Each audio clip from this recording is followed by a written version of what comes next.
The large hall was full of a crowd of attendees.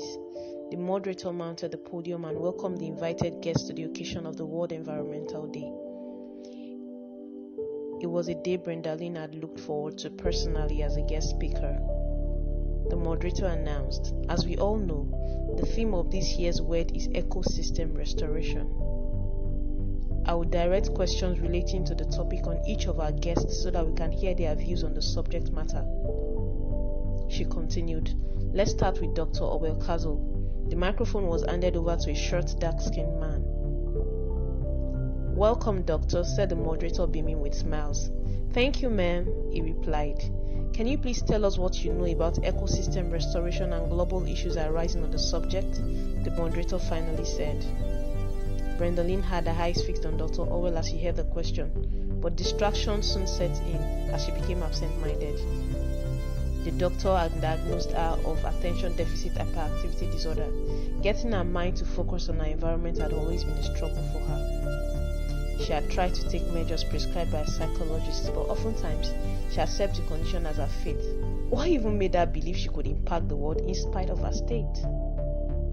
She remembered that Sunday evening on the 16th day of August 1990 as she played with the other kids in the frontage of her house, a building designed with bamboo and thatched roof. That was typical of the houses in Korom village, located in a distant region in the southwest of Nigeria. The village was full of trees where villagers usually collect firewood. However, the trees soon became history as decades unfolded. Brendalin had been told by her grandparents how foreigners visited the village in the past to cut down trees and pay tokens to the village heads. In addition to this, they dumped factory wastes and gave tokens to the village heads who collected in ignorance of the implication. The villagers had complained severally about the indiscriminate action at their township meetings.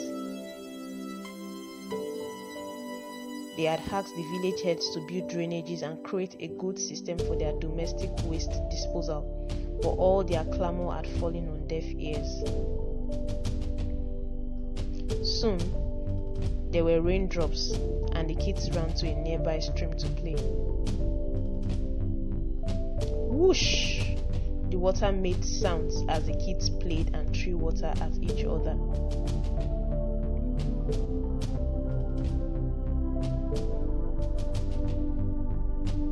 They continued as the rain got heavier.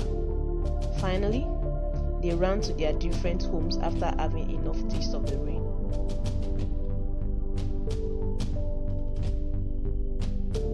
Brendalin jumped into her house and made for her clothes on the sofa. Her mother came out of the room to welcome her. "Where is Olima?" she asked. Brendalin stood still for a moment. She had forgotten that she left for the stream with her brother. She hurriedly removed the blouse she was trying to wear and made for the door. Her mother held back her hand. "What?" she said, staring at her daughter in disbelief. "You left your brother at the stream and completely forgot to bring him home in this heavy rain?" Brendalin became terrified.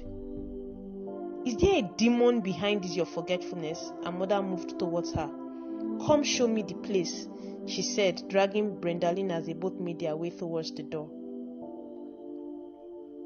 They both headed for the stream, in a street flooded as a result of the rise in the sea level.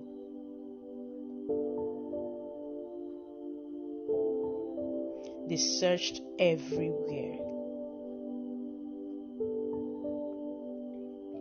Hours turned to days, and days turned into weeks. Weeks grew into months, and months soon became years. Olima's whereabouts remained unknown.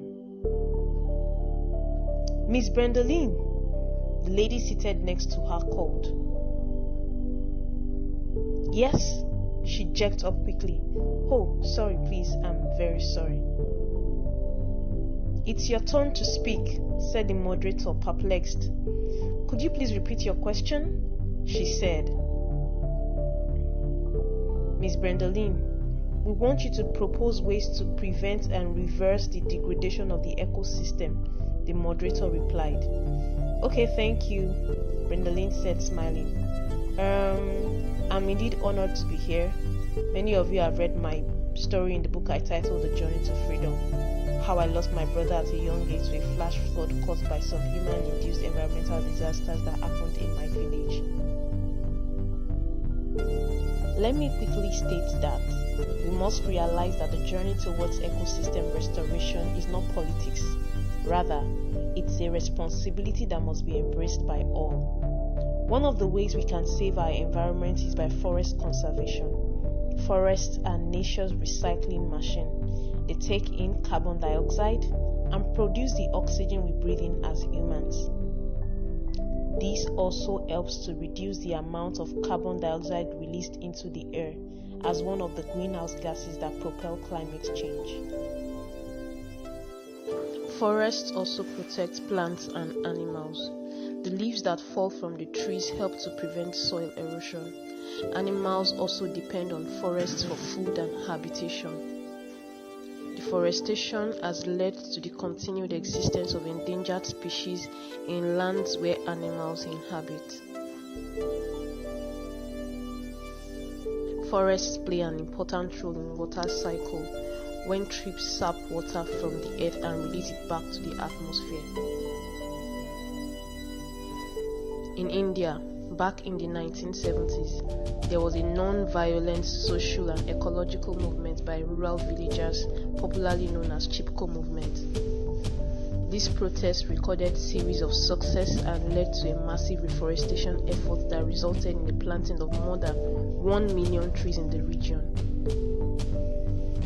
Brendalin looked at the audience briefly and then continued. The Chipko story is a typical instance of how individuals' efforts collectively harnessed can spur positive reaction towards the environment.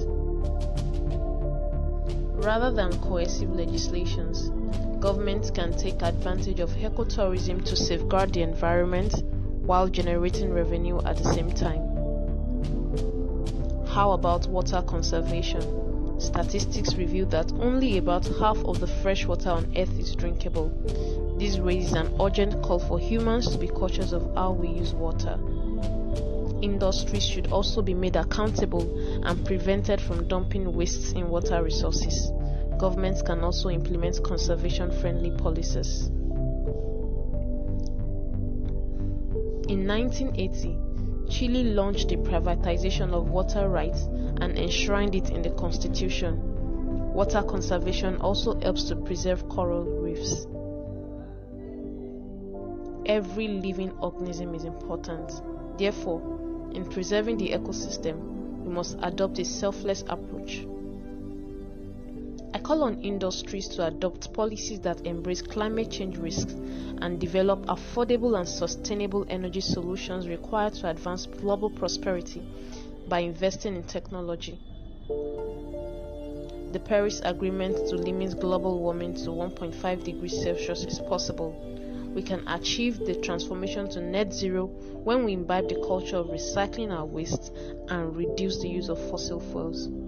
My dream is to see the actualization of these environmental friendly initiatives. Our lives depend on us interacting in a sustainable environment. Thank you all for listening. The crowd stood up and the sound from the claps rented the hall. The program ended, and as everyone tried to meet their favorite guests, Dr. Orwell ran quickly and pulled Brendalin aside. I don't know how you would take this, he started, but I searched online for your book the moment you were done with your speech to read your story.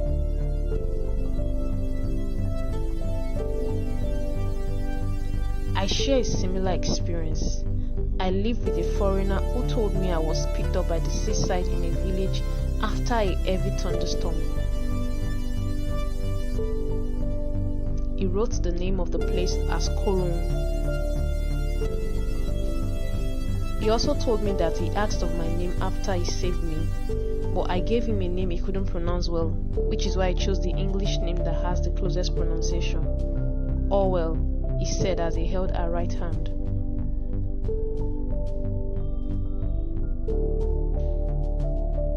I think I am Olima. Where is my mother?